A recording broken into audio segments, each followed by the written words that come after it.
Bonjour à tous, je suis Laurent Martel, le directeur de l'ISEC Toulouse, et je suis avec Charlotte Tandou, qui est diplômée de l'école en 2019, cofondatrice et présidente de Wilby. Bonjour Charlotte. Bonjour. Alors rapidement, cette interview se fait dans le cadre des 10 jours de l'orientation. Qu'est-ce que les 10 jours de l'orientation? C'est pour pallier en fait à l'accumulation des salons, des visites qui sont un peu plus compliquées dans les lycées et donc de reprendre positivement, de répondre positivement au manque d'information des lycéens et en particulier des terminales. Donc pendant ces 10 jours, on va faire des conférences, on va parler d'avenir et on va répondre aux questions de votre orientation. Concrètement, c'est avec des rendez-vous personnalisés, des visites virtuelles de campus, des hotlines orientation qui sont personnalisées aussi, et des conférences webinaires comme on est en train de faire aujourd'hui avec Charlotte pour parler des métiers, pour parler des missions, pour parler des possibilités d'évoluer dans nos différents secteurs. Je suis très content pour cette première interview que ce soit Charlotte qui a accepté. Charlotte, peux-tu te présenter en quelques mots? Oui, du coup, je suis Charlotte Tandou, en effet ancienne élève de l'ISEG et cofondatrice de Willby, une application de découverte des métiers. Donc voilà, sortie de l'ISEG, je me suis directement lancée dans l'entrepreneuriat il y a un an maintenant. Très bien. Et comment d'ailleurs t'es venue cette idée de start-up? Alors, c'était justement en arrivant à l'ISEG où on nous a, donc je suis arrivée en quatrième année, où on nous demandait de réfléchir à notre projet de fin d'études, donc notre PFE. Il fallait concrètement avoir une idée innovante et la développer sur les 2 ans, développer le business plan pour justement aborder toutes les facettes de la création d'une entreprise. Et donc, au moment de chercher cette idée innovante, j'ai allié, on va dire, ma passion pour les jeunes, puisque ma mère est assistante maternelle, que j'ai toujours été entourée d'enfants et que j'ai toujours cette envie de les accompagner aux différents stades de leur vie. Et un échange avec un ami qui est dans l'animation 3D. Donc j'avais vraiment cette envie d'aider les jeunes dans leur orientation professionnelle, et en voyant qu'on manquait d'outils justement pour les aider à découvrir les métiers, et en discutant avec cet ami qui était tellement passionné qu'il en était passionnant, que je me suis aperçue qu'il fallait absolument permettre aux jeunes de découvrir des métiers au travers de ces personnes passionnées. Donc c'est vraiment parti de là, avec cette idée de digitaliser justement cette découverte de métiers. D'accord. En fait, ça tombe plutôt bien, cette première interview, puisqu'on parle des 10 jours de l'orientation, et ton appli porte sur l'orientation et la présentation des métiers. Tu peux nous en dire quelques mots? Oui, donc voilà, c'est vraiment parti du constat, de la question, «Tu veux faire quoi plus tard?» où on s'est aperçu que si les jeunes ont du mal à y répondre, c'est tout simplement parce qu'ils ne connaissent pas, les différents métiers qu'il existe sur le marché du travail, parce qu'ils sont nombreux, et encore moins en quoi consiste leur quotidien, les missions au quotidien. Donc on s'est dit qu'il fallait leur permettre de se projeter dans leur futur métier, donc via cette application qui sera du coup totalement gratuite, pour les jeunes, qui va sortir d'ici quelques semaines, sur laquelle on va référencer un maximum de métiers de tout secteur d'activité, tout niveau d'études. Et le concept clé, c'est que l'utilisateur qui souhaite découvrir un métier en particulier, il suffit qu'il s'y abonne. Et à partir de là, comme sur les réseaux sociaux, pendant une semaine, il va recevoir des vidéos format story d'un vrai professionnel qui, tout au long de la journée, va montrer ses missions, ses outils, ses collaborateurs, expliquer son quotidien. In fine, c'est un peu comme un stage de découverte de troisième, mais digitalisé. Donc voilà un petit peu le concept de cette application. Ok, super. Pour en arriver jusque-là, tu as d'abord commencé par une alternance, pendant ton master que tu as faite chez EDF. Est-ce que tu peux donner la différence qu'il peut y avoir entre le salariat que tu as connu chez EDF et l'approche du travail que tu as chez Wilby en tant que présidente et cofondatrice? Du coup, le salariat, ça permet d'avoir, un cadre voilà, un cadre où on sait quelles sont nos missions, ce qu'on doit faire au quotidien et cetera, et où on a en général des personnes au-dessus pour, valider les choses ou pour nous aiguiller et cetera. Alors que là, du coup, dans l'entrepreneuriat, on est, quasiment livré à nous-mêmes, parce que moi, j'ai cofondé, cette start-up, du coup, avec Corentin Bouffard, mon associé. Donc on avance ensemble, mais c'est vrai qu'il y a plus cette notion de quelqu'un qui nous dit quoi faire. Au quotidien, c'est à nous de faire, tous les choix, de savoir où on va stratégiquement, de réfléchir tout. Donc voilà, il y a plus de cadre. Peut-être l'insécurité aussi parce que, bah, le salariat, quand on a un CDI, on sait que financièrement, que voilà, tout va bien, on a des congés et cetera. Alors que là, dans l'entrepreneuriat, tout repose littéralement sur nous. C'est, si on est bon, eh ben, on pourra se permettre certaines choses et sinon, il faut continuer à s'accrocher. Donc voilà. Mais en tout cas, je pense que oui, c'est le cadre qui n'existe plus quand on est entrepreneur, quoi. Est-ce que c'est quelque chose qui aurait pu te freiner, cette insécurité, ou au contraire, c'est galvanisant et puis tu te dis, ben voilà, le projet est magnifique, j'y crois et je fonce. Ouais, alors oui, c'est totalement galvanisant parce qu'au quotidien, du coup, ça donne d'autant plus envie de travailler pour ce qu'on fait. Après, c'est vrai que j'ai pas eu tellement de crainte à me lancer au sens où j'avais rien à perdre. Quand on sort d'études, qu'on n'a pas de job, enfin que du coup on finit son alternance, on n'est pas engagé sur un poste, on n'a pas de responsabilité type, un crédit à payer pour une maison ou des enfants à assumer et cetera. J'avais littéralement rien à perdre donc pour moi, c'était le meilleur moment pour me lancer et en me disant: «Beh, si jamais ça ne marche pas, si jamais ça ne le fait pas, bah, c'est pas grave, je l'aurais tenté et puis dans tous les cas, soit je gagne, soit c'est quoi déjà la phrase? Je ne perds jamais, soit je gagne, soit j'apprends». J'apprends, voilà. Voilà et de Nelson Mandela et c'est totalement ça. C'était vraiment cette philosophie-là que je m'étais ancrée, dès le début. Donc pas tellement de réticence au final et puis, bon là on est plutôt sur le bon chemin je pense et puis si jamais un jour ça le fait pas, beh, c'est pas grave, j'aurais tellement appris, en déjà un peu plus d'1 an et demi d'entrepreneuriat que je regrette absolument pas. Est-ce que c'est vrai pour les terminales qui nous regardent? Est-ce que c'est vrai que dans une société et encore plus dans une start-up, quand on commence comme ça, ben, en fait, on fait absolument tous les métiers? C'est-à-dire que, 1 heure, on est directeur financier, puis l'heure d'après, on est directeur marketing et l'heure d'après, on s'occupe du développement, quoi. Ah bah, oui, complètement, complètement. On est un peu un couteau suisse, il faut aborder toutes les facettes donc on a la chance avec Corentin d'être complémentaires. Chacun a ses spécialités forcément selon les études dont on sort. Mais dans tous les cas, c'est vrai qu'encore aujourd'hui, à nous 2 on touche à tout. Donc oui, on peut être, d'une seconde à l'autre, en visio, en rendez-vous pendant 1 heure avec, un organisme qui nous subventionne, comme juste après, être, avec quelqu'un pour la communication. Enfin voilà, on touche littéralement à tout et puis, en même temps, c'est le fait de toucher à tout et au début de tout construire qui fait qu'il y a pas mieux que nous pour connaître le projet et le vendre aussi. Mais oui, on est un vrai, vrai couteau suisse et il faut pas avoir peur des fois de se lancer même dans des domaines dans lesquels on n'aurait jamais pensé de base, quoi. La prochaine question, ça rejoint un peu la précédente.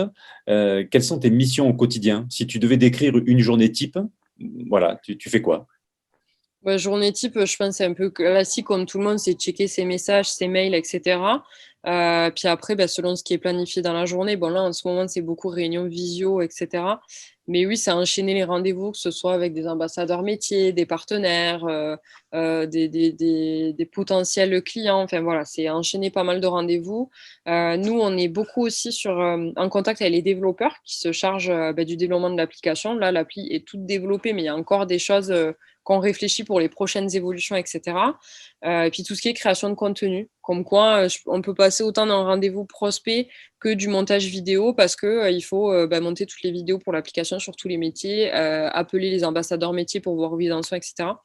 Donc ouais, la journée type, c'est un peu compliqué à dire parce qu'au final, on enchaîne plein de choses, tout au long de la journée et puis après, bon, niveau horaire, on fait pas du 9h-17h, c'est voilà. On regarde pas trop l'heure le soir et puis le week-end, s'il y a besoin, on s'y remet, pour le moment, c'est cette philosophie-là. Mais en tout cas, les journées s'enchaînent, ne se ressemblent absolument pas et ça, c'est plutôt chouette. Oui, c'est sûr que dans ces cas-là, on a envie que ça réussisse et puis on se lance complètement dans le move, quoi. Ouais, c'est ça, exactement. Ouais. OK. Quand tu as commencé, en dehors de ce dont tu as parlé, l'insécurité, est-ce que tu avais d'autres appréhensions et est-ce qu'elles se sont révélées ou au contraire tu les as fait fuir rapidement? C'est vrai que j'ai pas parlé du tout début, tout ce qui est Open ISEG, les concours et cetera, mais c'est vrai qu'au début, j'ai beaucoup testé le projet sur, 2 concours, donc l'Open ISEG avec l'ISEG et Alternup, donc c'était un concours avec EDF cette fois-ci. qui m'a permis du coup de gagner des prix, et cetera, et de prendre conscience de l'ampleur que pouvait prendre, ce projet. Et en fait, ma première crainte a été suite à ces 2 concours, c'était de me dire, mais il y a des domaines justement, des facettes de l'entrepreneuriat dans lesquels je n'y connais strictement rien, donc tout ce qui est financement, comptabilité, et cetera. Surtout que je suis un peu allergique aux chiffres, donc bon, ça allait être compliqué pour moi. Donc j'ai eu cette crainte et au final, une crainte, il faut savoir la transformer un petit peu en force aussi, trouver la solution, et c'est là, en fait, que j'ai eu la démarche de me dire: «Il faut que je m'associe à quelqu'un qui a ces compétences-là». Et puis de faire la démarche du coup, chercher dans son entourage. Si on ne trouve pas, il faut chercher ailleurs et pas hésiter à rencontrer des gens et apprendre à les connaître, ça peut toujours le faire. Sinon après, ouais, au début, c'était juste, ouais, les compétences que moi je n'avais pas. Après les autres craintes, je pense que j'avais le côté un petit peu innocent, qui fait que j'avais pas conscience de tout ce que ça allait, amener derrière, et qui fait que, petit à petit, dès qu'il y avait une petite contrainte, un petit problème, on le démonte petit à petit, on avance comme ça se fait étape par étape, donc au final, pas de grosses craintes, pas plus que ça en fait. Donc c'est pas plus D'accord. mal. Ouais, puis c'est quelqu'un qui vivait dans les mondes des bisounours, donc en tout cas, si je me souviens bien des études. Donc, Non, ça a plutôt fonctionné de ce côté-là aussi. ouais, ouais, ouais, carrément. Oui, oui, carrément. Justement, tu as parlé de l'OpenISEG.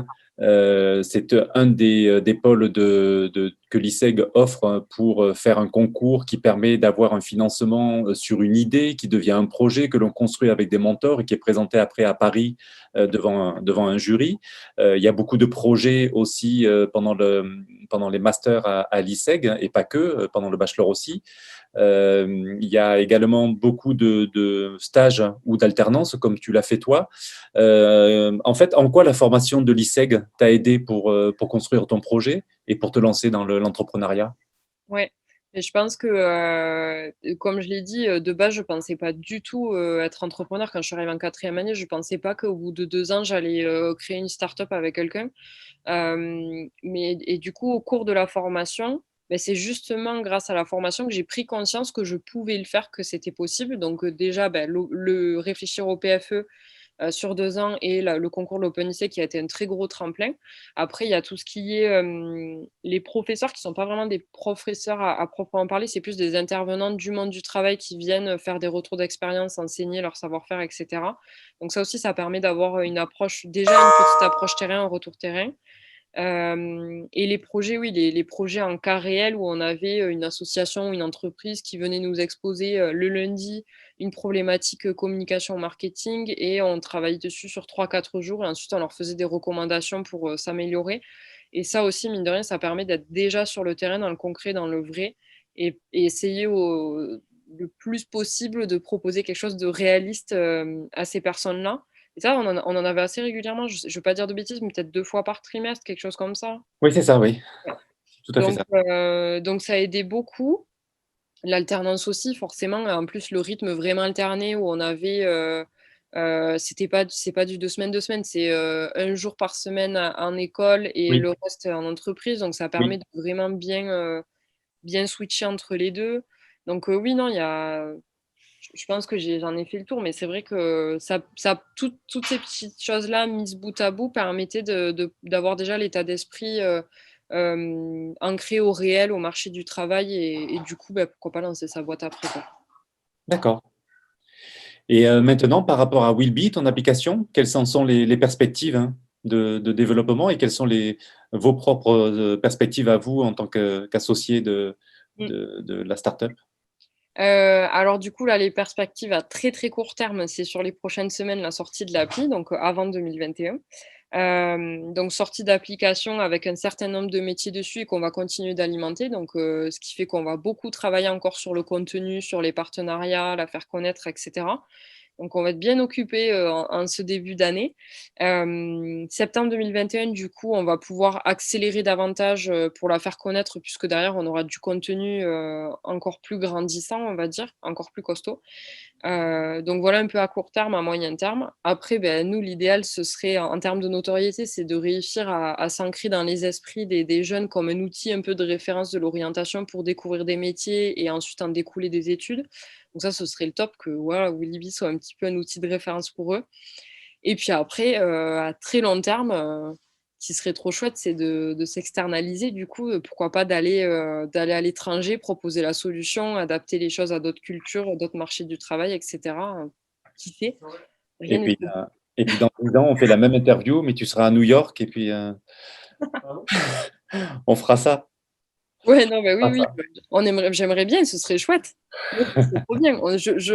J'imagine que les problématiques de l'orientation existent aussi dans beaucoup d'autres Ah pays. oui, tout à fait, tout à fait. Voilà.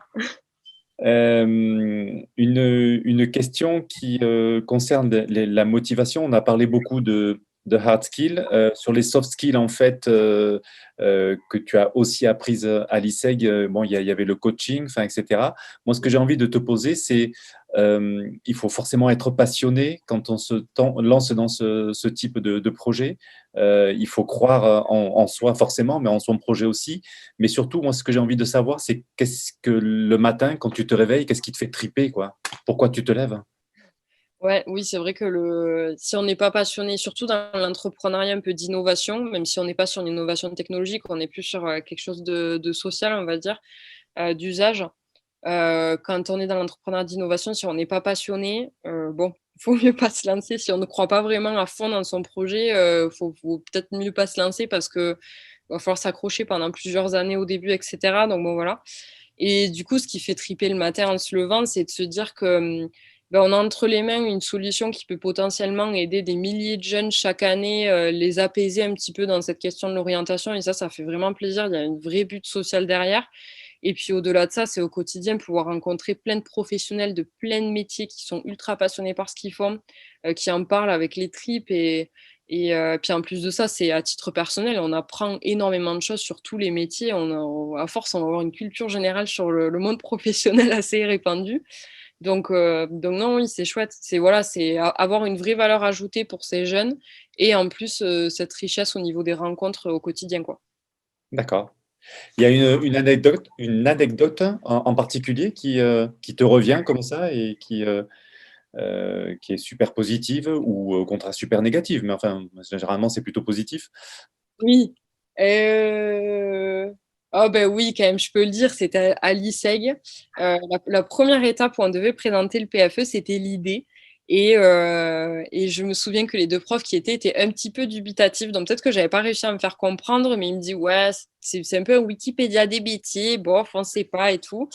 C'était plus ou moins partant, et puis au final, ce qui a été très chouette, de leur part, surtout du prof de business management, qui avait dit: «Beh, franchement, excuse-moi, c'est top, continue de foncer et on reste à tes côtés» et ça, j'avais trouvé ça génial parce qu'il était vite revenu sur son commentaire et au final, sur les 2 ans, je pense que c'est un des profs sur lequel j'avais pu le plus compter. Quand il avait fallu travailler le business plan, participer à d'autres concours et cetera, je pouvais lui envoyer mes dossiers, l'appeler, lui demander: «Là, je sais pas quoi faire, je sais pas quoi ajouter» et cetera. Il était hyper dispo, donc trop chouette au final. Mais comme quoi, heureusement que je me suis pas arrêtée à leur premier Non, non, non, commentaire. ça c'est clair. Ouais et j'ai trouvé ça vraiment vraiment belle mentalité de revenir un petit peu sur leur 1re opinion et surtout de suivre, la chose après quoi, à fond, et même encore aujourd'hui, on échange sur LinkedIn, il suit encore, de près et de loin, le projet donc c'est chouette. Oui, c'est vrai que nos intervenants aiment bien savoir ce que deviennent les anciens et puis ils les suivent et puis ils les chouchoutent aussi, quoi.